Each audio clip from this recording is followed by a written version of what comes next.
Welcome back to Fight Night. Warrior against Paladin Crypt. What do you think? I think Diablo's gonna claim another soul. You know? Really? Yeah. You Get think that soul stone going. All right. Yep. What do you do in this matchup when you play it? How does it normally go? I have the arena perspective down if you're interested. Yeah, tell me. All right. So if you start drafting in the warrior side of things, you're like, oh yeah, Worgen, I can combo that. And you get the rares, you get the frothing. You feel pretty good about that. The paladin's just licking up those true silvers and slaying your frothings and your Worgens and all the rest. And it ends up just being a trade-off to where both players run out of cards. And as it turns out, popping a row of 7 dudes beats armoring up every turn, so you usually lose as a warrior. Yeah. Well, I don't think that's how this is going to play out, because this is like a Divine Shield deck against warrior control, so instead of 1/1s, it might be like 3/1s? Yeah, Okay. basically. But you know what? When it's like a 3/1 and stuff, there's a lot of cards in this warrior deck that can deal with that. Whirlwind and Cruel Taskmaster going to be pretty useful as well. I think the Acolyte of Pain is actually particularly useful. That's true. You got to be careful about that when you're playing your dudes. Yep. Dudes are just like free cards for Acolyte of Pain. And free dudes.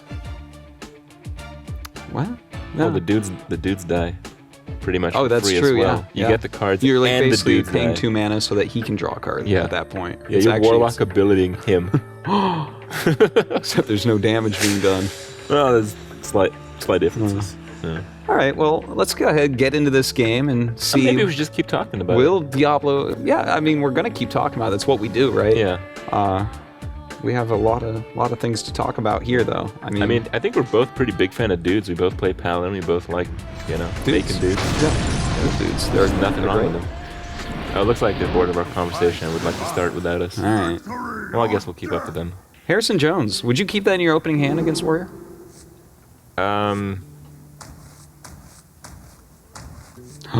I think it's possible. It is possible, yeah. I'm wondering because he doesn't have coin. Mm-hmm. If I had coin, I might be a little bit more likely. It's a fairly late game deck. I think 5 might be a little much. I like the hammer keep. You like that? Yeah. What are you looking to do with the hammer exactly? Just kill off like Acolyte, or? Kills off a greedy frothing. That's true. If you have a dude out. Yeah, it's like, oh, I can pump my frothing. And then it dies. Yeah, definitely does. And he does have a frothing in hand. We'll see if a dude is made. A dude will be made. Yeah. There's the dude. Oh man, here we go. And here comes the coin frothing. There's the Will it coin. be a greedy frothing though? There's the frothing. That's the question. And here comes another dude, if you're wondering. Yeah, I was totally wondering Yeah. if this would be another dude This here, is another dude. because it's either that or some sort of awful play. Oh, here we go. Yep, that's the dude. Dude's Alright, been made. so now 2 dudes out. Yeah. So now he has 2 options. It's going to be Whirlwind or a it's gonna be Armor Says Whirlwind, I think. Well, that's a lot of damage. Plus 4 attack. Turns out keeping the hammer was good, and while it wasn't a greedy dude frothing, it was a greedy whirlwind frothing, which dies just the same. Yeah, but he will get some damage in, at least 6 damage. The thing is, I don't think he really cares about that, to be honest, in this deck. I think that's the main way you're going to win. It's just by out-tempoing. Because if you're going card for card, it's just not going to happen. Those weapons are worthless. You're not going to win by board control without a spectacular brawl. Well, we've seen spectacular brawls in the past. Yeah. Could be again. Just leave a dude out or something. Admiral going for face. Well, you said, he needs to kind of out-tempo him.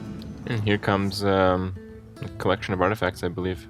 He could Harrison here. That's what I meant, yeah. Yeah. Oh, no. Decides to hold on to it. I'm actually just a little bit surprised. I guess he's saving it for Gorehow. That's the only thing that this could mean, I would say. Because having a 5/4 on board and drawing a card and getting rid of that, I think is like a really, really good play.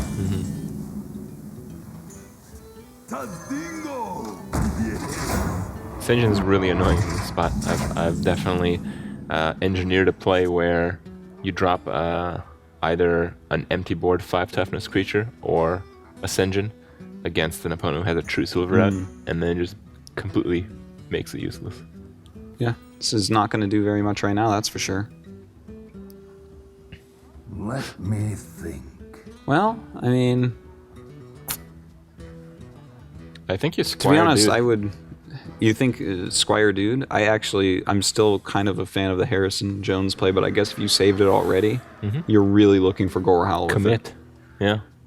Thing is, I would love to kill that and draw a card right now. He has enough cards in hand, so, but having a 5/4, Harrison Squire. pretty solid. Yeah, Harrison Squire. I like that as well. Yeah. He would have attacked with the weapon if you had a Gorehowl behind. I think you can see into that. Other than that, I think Sunwalker is really the only other play. I think Sunwalker those is are the kinda 3 crappy. plays that there I are. don't like Sunwalker. You don't like that here? No. Why is that? It's just like vulnerable. Thing is, I don't think it's even that useful in this matchup. I think it's just like this kind of mana efficient play. It's sitting in your hand. It will help you take care of this silly Senjin. Sunwalker it is. Now we're going to see a Faceless into probably attack, execute.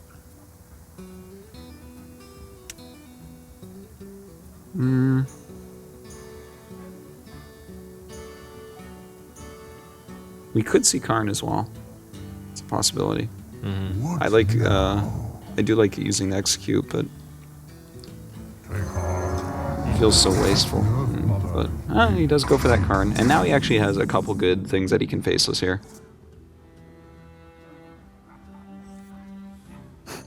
Outdoor Peacekeeper, one of the few ways left to deal with Karn. Kind of. Stalls him a bit. Yeah. And that's a good play. I really like that. Yeah. Very, very solid. And nothing is big enough. Oh wait, no, he can run into that 5/6. By the way, Sylvanas. That's been popping back up in warrior control decks here and there.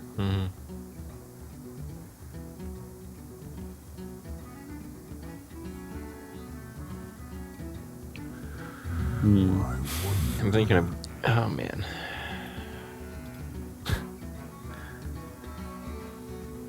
I think you can. Yeah, you do the execute, but I was thinking of maybe facing the Sunwalker there. Yeah. I think that would have been decent, but if you can save that for a Tyrion, it's pretty insane. Or that. Yeah, that's a good one too. But will that actually come out right now? Because I actually don't think it will. I think we're actually going to see an equality. Equality attacking with both. No, I'm seeing think so? Ragnaros. I'm seeing Ragnaros because you can clear your board by suiciding into Sylvanas, keep your weapon up, and then Ragnaros, if it hits the 4/5, you're just really happy. Oh, yeah. And if it hits quite the like player, that. it's still only 7 damage. So he has to use another card. Huh. I do like that quite a bit. Just deal with the Sylvanas like that real quick.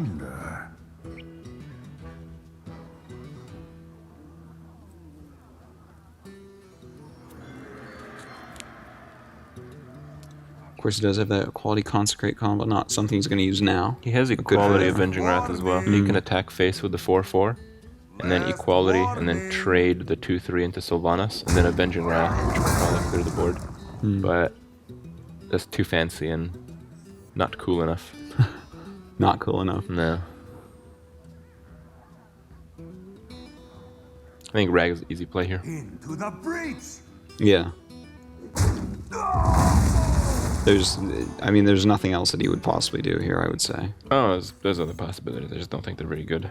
For justice. Oh, wow.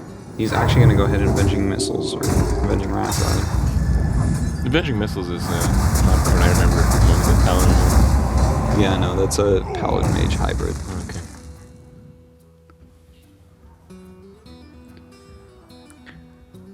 I'm really surprised to see that play. Yeah, I wasn't expecting that there. I think the Rag play was like pretty clean and pretty cool, but nowadays you can expect Faceless to be in warrior decks, so he might be afraid of something like that, possibly. Possibly. Uh-oh, that dude might become a card. No, that dude is gonna become 1 damage on the Armor Smith. You're quick, give him an armor.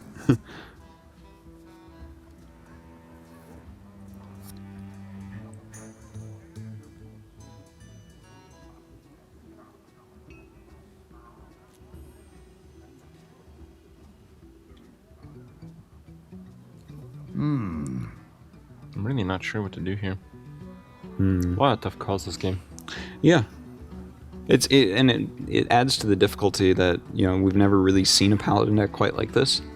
So it's like there's not a lot of experience that we can speak from as to how to play this deck, especially in this type of metagame where paladin has not existed for a long time. I think you give up on Harrison.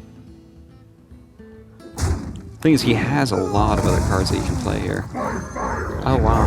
That's the one that I was thinking of. Let's see, where does it go?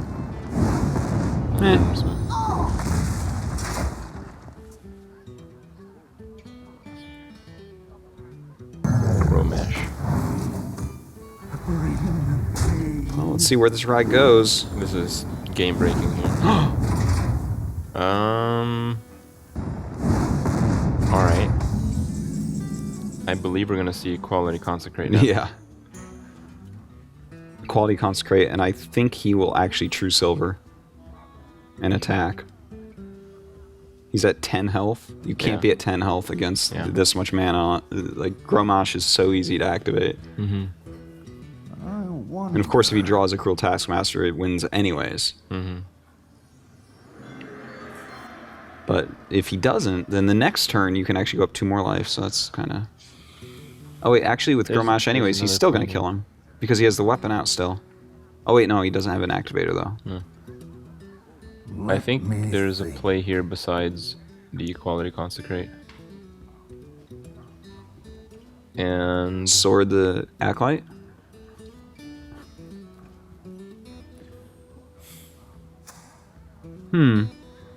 I think you can sword the Acolyte Let me and Harrison the weapon and go for the 50-50 on Rag. Well, he does choose to go for the Quality Consecrate here. Let's see what it draws his opponent. for justice. A slam. And that's the game. Yep. Slam, good draw.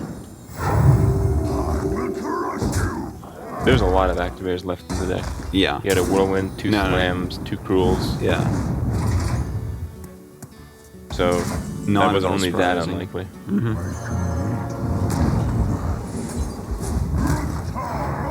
And unfortunately, the Paladin deck does die, Crit. Well, if he went with the risky play and got lucky, hit the Rag, he would have survived that turn.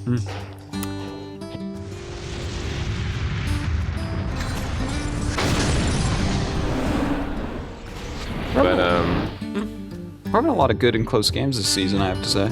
I can't say I'm disappointed with how the Paladin deck performed, even though I really expected it to beat out the Warrior. It's fun to look at. Yeah, it's I was cool. kind of rooting for Diablo, though. Yeah, I'm just so glad that we got to see a Paladin deck here, because I figured, you know, we're not going to see any high-level Paladin decks until, like, a new set is released or something. Just the cards don't work that well anymore, it seems. But Yeah, this deck seems kind of promising. kind of. A little bit. A little bit. More so than any other Paladin deck that I've seen. Okay.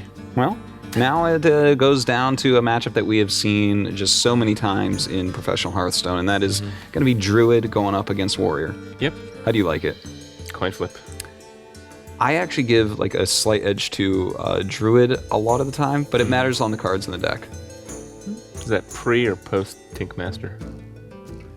But actually, that was pre-Tinkmaster. I think that affects the that's Druid true. negatively more than the Warrior. For sure, I would say that's the case. And now that we always have Faceless in there, that's going to help out as well. So, yeah, I'm going to go. see. I'll go with the coin flip for this one. This All could right. definitely go either way. Let's see which way it'll go. Yeah, that's fine. Went well. So this Druid deck, I just beat it up and stay above 14, right? Yep. Do I keep Axe in that one? Axe is like super important, or is it too much help? Is it like the Hunter matchup now? It's strange because like sometimes you need Is that it. right? Flipping it? Never keep 2. Probably Never obviously Okay. too. Sometimes you need it like if you're on. You have no idea. If you're going second, obviously Axe is busted. Yeah. He might But if you're on the play, it's kind of sketchy. But Well, I mean, we'll figure that out instantly. Like, he might have played a rap flipping. I mean, I would just say like play around the come if you can, obviously, and this Sure. is true all the time. But I honestly think he's like the sort of player that He thinks he's too good for the combo. Cuts things like that. Yeah. Because he thinks I'll just. Yeah, he just thinks he's just too good for it. If he plays some Walker, He doesn't think he needs to reach. Sure, yeah. You know, it doesn't. Yeah. Or if he plays double Walker or Yeah, if double aggros is usually not combo. Ramp, it's a completely different deck. Yeah. but- I mean, if he's playing Glendo's deck, it's literally unmissed. 3 of them need to hit Karen. No, but it's still 50-50, no matter what. Like he has 1 health Sylvanas, 3 health Karen. It's extremely unlikely that you'll only hit it 2 times and hit 5 times to the face. It's 50-50, complete 50-50. Yeah, No, it's not. Yeah, It I is. can show you later, but It is 50-50 because it can hit Sylvanas and it cannot hit Sylvanas. Yeah. It's so ridiculously unlikely. It's not like first hit is not always Sylvanas. 4 out of 8 missiles needs to hit minions. Right? It is But it's complete. not like that. It is like It is like that. It's not like that because It it's is. not 2 targets. Until Sylvanas dies, you have a 2/3 chance to hit a minion with each missile, not 50-50. What if I hit face 3 times first and then if I hit Each face missile that I goes see out his point. It's slightly has a under. 2/3 chance to hit a minion Yeah, it's slightly until one of them dies. under. Yeah, it's slightly under 50%. okay, it's like It's way more. it's like- it's yeah. not it's 50. 47 or something. No, it's more percent It's that way more that you than kill that. the minions. Than Yeah, I mean, if it's like 47 that I will fail. Yeah. If it's 3 that I will win or something. Yeah. The last game. But I don't want to like go down to RNG because I was hoping that he didn't have a way to remove Yeah. my rag. And then on the I don't know. which turn was it? Okay. The turn that you played the Ragnaros with 8, I think it was. Yeah, No, you had 9, but is that I had what 9 and I played rag. Yeah, you had 9 mana. I could have true silvered and And done Harrison. something else. Yeah, Harrison, but I didn't want to play Harrison because I really need to remove the Goral. I'm really dead if he gets Gorals out. You weren't dead. You had Ragnaros and Argent Commander in hand. Yeah, but if he Goral actually gets Goral kills out, himself with Goral. yeah, but not that turn. But I need to remove the Goral in the game because if he gets rid of my minions and he gets Goral out, I can't He come was back. almost completely gassed out. You had him on almost no cards. 2 cards. The likelihood that he has Gorehowl and the correct gas Yeah. to kill you is so unlikely that you should have taken. You should have said, "I'm just going to assume he doesn't have Gorehowl because if he has Gorehowl, he also needs very specific things to still beat me." So you should have taken the best play for the board as it was, which was True Silver and Harrison. Stay tuned for more Fight Night. We hope you prepared for more Fight Night. All right, game number 5 coming right up. It's the last one. That's right, because it's a best of 5. Oh yeah. Yeah. Yeah. Some sick reasoning there. Yeah. If Admirable wins this, Clarity has already won this first half of the season. I don't know if they're interested in winning, like winning, or just 5-0ing. I know they're definitely I interested think- in that. I think if they drop this game and 4-1, it's actually a defeat. So So you're saying that Darkwonyx can seal the deal yeah, here, right here. winning of a different sort. Yep. All right, well, he is playing Druid, and this is something we did see him play last season. Very similar deck with those Mark of the Wilds. One of the more definitive control type of decks that you can have right now. Mm-hmm. Do I keep the swipe? I like keeping swipe. Keeping swipe against Warrior, yeah, you can, yeah. But I don't mind him just keeping a Yeti either, because if you just keep the Yeti, maybe you get the Innervate. Maybe your mana curve just kind of fills out and you can keep pressure on heavily. If you get the Innervate, you turn 1 Yeti there. It's pretty sick. Turn 1 Yeti. And you don't get the Innervate. You get some not a very cards you'll exciting be playing hand. for quite a while. Yeah. But he's got a Wrath, which could be useful. Not really when we look at this hand. No. This could end up being a long game. Well, we're going to be using our hero abilities a lot during the first 3 turns at least. Looks like it. Nope. Armorsmith. Wow. What are your thoughts on Armorsmith? Well, it dies the Yeti, which I think we're about to see. Yeah. That is true. Hey, look, Innervate. Whoa. I guess that's a pretty good draw. Do you Innervate Yeti here? Do you save it for Karn next turn? And then turn after you can Yeti and turn after you can Druid? It looks like that's what he's going to do. I like the silence. You just let it answer itself. I was thinking of using the Druid of the Claw and then possibly Wrath or something next turn. And then the turn after that, you Yeti. A little bit more clunky. Yeah. I kind of like getting the Karn out right away because Karn is like the scariest thing in the world for Warrior. You just see it and you're like, well, that's not going anywhere. All right. Well, So let's see if that's the case. He's definitely going for the Karn. It's just too powerful. Okay. He could go next turn for Cenarius on an empty board, though. Wouldn't that be awesome? Would it? No. It's pretty terrible. Yeah. But oh man, seriously, if he goes Karn this turn, Yeti next turn, and Druid of the Claw the turn after, it's like just pure victory.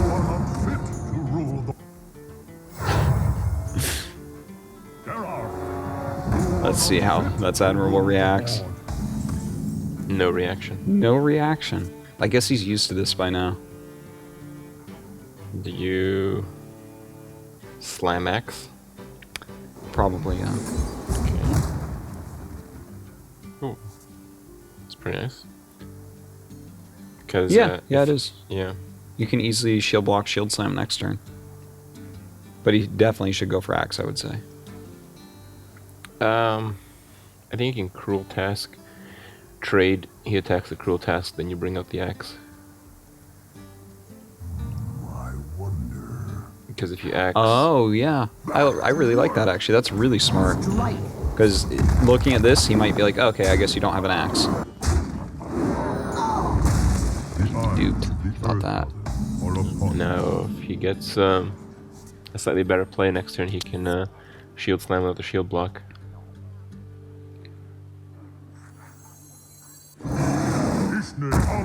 Oh, and he actually skips right over. And this is actually okay, too, because he gets rid of the armor. Yeah. And you have to keep that armor under control, or shield slams are going to be really powerful. Is it time? No, it's not. Not brawl time? This is not brawl time. One more minion out, like brawl. Is it like Nimsh brawl time? No, it's not even Nimsh brawl time. He saves it for better RNG. Oh, okay. An area where he can get even more lucky. It's value. It's the luck, the chance taking value. This is something people don't talk about yet in Hearthstone. The bigger the chance you take, the bigger payoff you can get. Okay.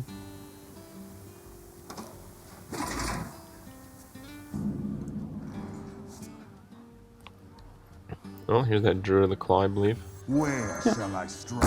And of course, shouldn't just be charging right in. Really keeping a lot of pressure up this game. Yeah, I think the Druid has the advantage right now. Yeah, for sure, I would say. And this hand is not even exciting. What do you do with this hand exactly? Brawl is actually okay.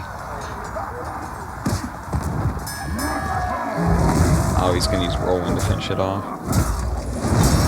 But now look at the hand size and the life total. Is the life total really relevant? It can be, because this is Druid, so like... You can be explosive. Yeah, you know, that turn 9 is always very, very scary. Where shall I strike? And now he's within that range. 14 on an empty board, that's how much it does.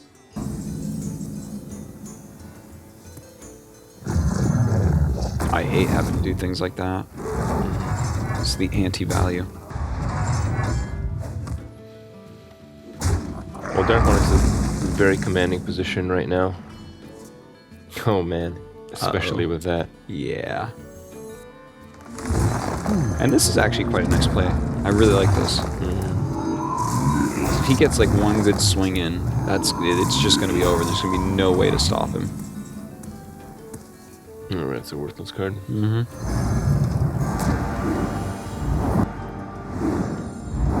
mean, that's the only play you have. Well, Oh, he's got a turn left.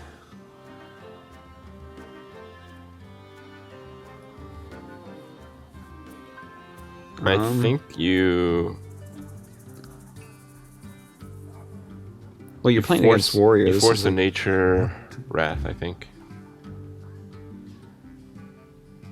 You get him to like 6. And then you swipe Savage Roar next turn. So, yeah.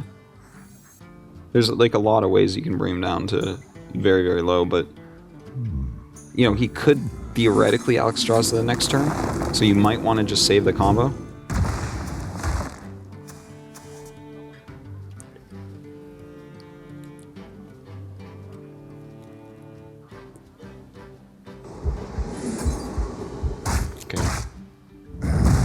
save the combo. Yeah, you know, the thing is, next turn he's just gonna be able to kill him. Like, there's almost zero that can be done about it. For the wild.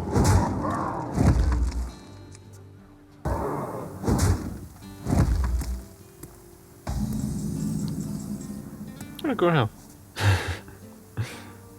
Seems like a good card. Yeah, he could totally get rid of this 5/6. Still have 2 health left over, even armor up. Double that health. Doubling your health with hero power, that's a sick move. Yeah, not very reassuring for the rest of the game though. Well, if you keep doubling, who knows? Okay. I mean, I don't see anything else. Did I miss something? There's just nothing here. It's like Acolyte, Shield Slam your own Acolyte. God, that's 6 mana. Leaves him 3 left over. What is he even fishing for? An Execute? It doesn't matter, though, because he dies no matter what. Yeah, an Execute, actually. Yeah. Oh, boy. Well, you will double his health. Damn. Looks like Darkwonyx remains undefeated at Fight Night. Jeez. He's that just a that is beast. pretty good. That's really good. Yeah, he's chasing down Strife Crow, man. Strife Crow, I believe. He did lose to Niche. But he had like a lot of wins before that happened. Yeah, because the Ace match back then was an individual. Yeah. So he technically won his first 4 individual games. That's right. And Darkwonyx is at 3 right now. And he could end up going to 4 in this season. Yeah, very good stuff. And arguably it's a bit more competitive now that there's not that much innovation going around. So you really it's very impressive. Yeah. Especially since you use like a Paladin deck here that's obviously his own build. You have to play well, you got to get lucky, and the slight innovation seems to have pushed him over the edge in this one. It certainly has. Certainly. Yeah. Yeah. Well, let's go ahead, jump to a quick commercial break, and then we'll get an interview with these guys and see what they think. Hopefully, a lot about that Paladin deck. See you after the break for more Fight Night. Welcome back to Fight Night. But I don't think he had anything out of the way. That's right. I was like, if he has Black Knight, like you want him to Black Knight because then you just win. Yeah. But I was thinking shield block. But he could have a second faceless manipulator and then execute. Yeah, I think that's exactly what I was thinking. I was like trying to think about in the end if there was something you could do at all. I didn't find a single card I could save him. Yeah, I was like, it's crazy not to play the mark, but I mean, if he has another faceless. Yeah. He was 1 mana short of like Like, he's probably not playing double faceless, but still. It is 50-50. Because no matter if you kill Savannahs, if you hit, let's say, another minion instead, that also leaves it to 4 out of 7. No. So you're seeing 4 minion health and 4 player health. Yeah. And thinking that means that it's 50-50. Yeah. But it's not, because every missile is more likely to hit a minion until you kill one, whichever one. Yeah. It's not more likely. Yes. Yes. Every missile goes out and has 3 targets. It's 2/3. And 2 of them are minions. To hit a minion with the first missile. Every missile until you kill a creature is 2 times more likely to hit a minion than a player. Yeah, that's true. That's true. Let's say you kill Sylvanas with the first missile. Then it's... Now there's 7 missiles left. Yeah. And you only need 3 on this, and then you could go 3 and 5. Yeah, I see. You know, you only need to hit with 3. And you're very likely to do that. I just didn't want to take another risk because in the King of the Hill, I did a 66% brawl chance and I lost it, and that made me lose the game. My friend lost a game on ladder once because he went Ragnaros go, and his opponent went YOLO missiles, and all 8 of them hit Ragnaros. Okay, that's sick.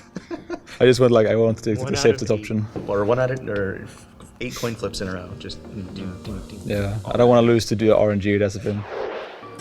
All right, I'm joined here with ThatsAdmirable. Dude, game number 4 went pretty good, actually. You were able to dispatch the Paladin with relative ease, but then game 5, what happened on turn 5 there? Well, the long story short is I drew the brawl, and the brawl was like obviously a huge draw, and I was like, whoa, do I just brawl here? And then as I was thinking through all my plays, I was like, oh, never mind. I can just shield block and shield slam and axe and kill all his guys.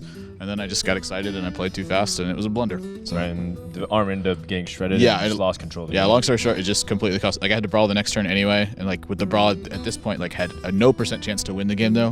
Where on 5, it was just a 33% chance to outright win the game, and it felt like it was just unlosable. I think if I brawled on turn 5, but instead I just blunder. Happens to the best of us, but Clarity Gaming still is up in the series overall 2-1. The last match, I believe, is Kit Kats versus Forsen, and Forsen said that he was kind of scared to face against someone like Kit Kats. He'd rather play you. So do you feel like Clarity still has a good chance of closing out the series here?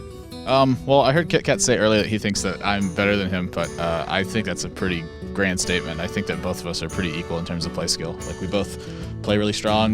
We have different strengths for different reasons and different weaknesses, of course. And I guess as long as he doesn't blunder like I did, I think we have an extremely good chance to win. So when it comes to the last two, Clarity saves the best for last. Typically. All right, well, better luck next time, man. But I still think you guys play a great series. Thanks.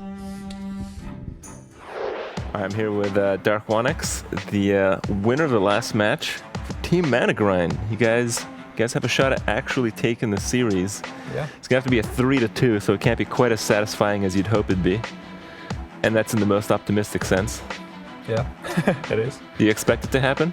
I do expect it to happen. I have faith in my team. I have faith in Forsen, and I have faith in the Ace match as well.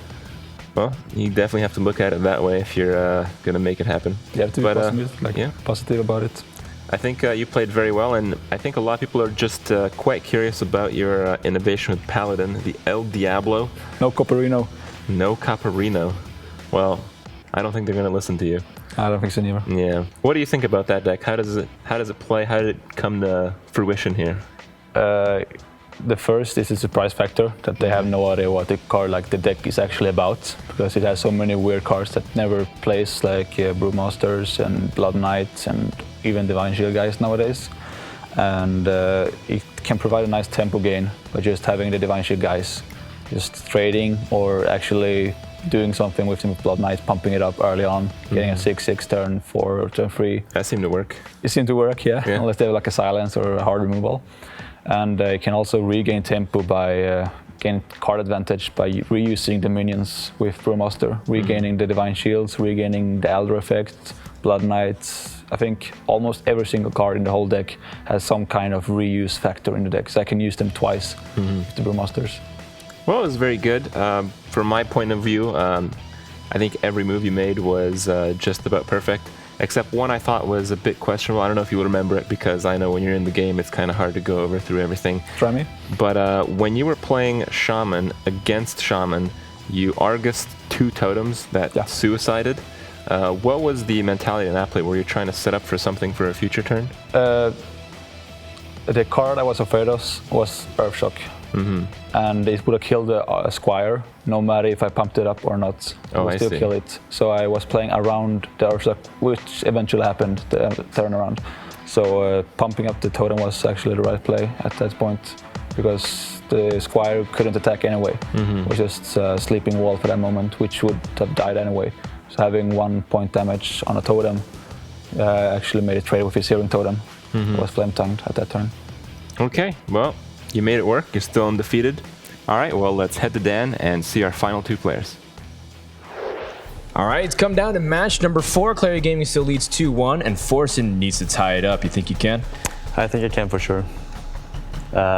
It adds a bit more pressure on me than Darkwonyx, but I think I can do it for sure. And if I know you, Forsen, it's also going to be in a very flashy style.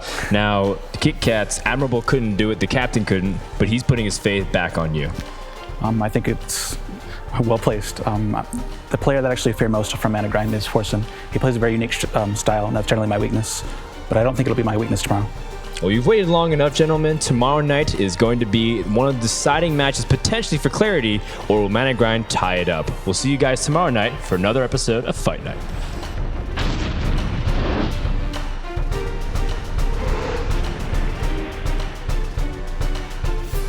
So, Darkwonyx was able to hold serve for ManaGrind, meaning that they're still alive in this best of 5 overall series. Tomorrow night, we're going to have Forsen versus KitKats, a battle of really strong standard play versus unconventional weird play. Find out what happens tomorrow night here at ESGN TV.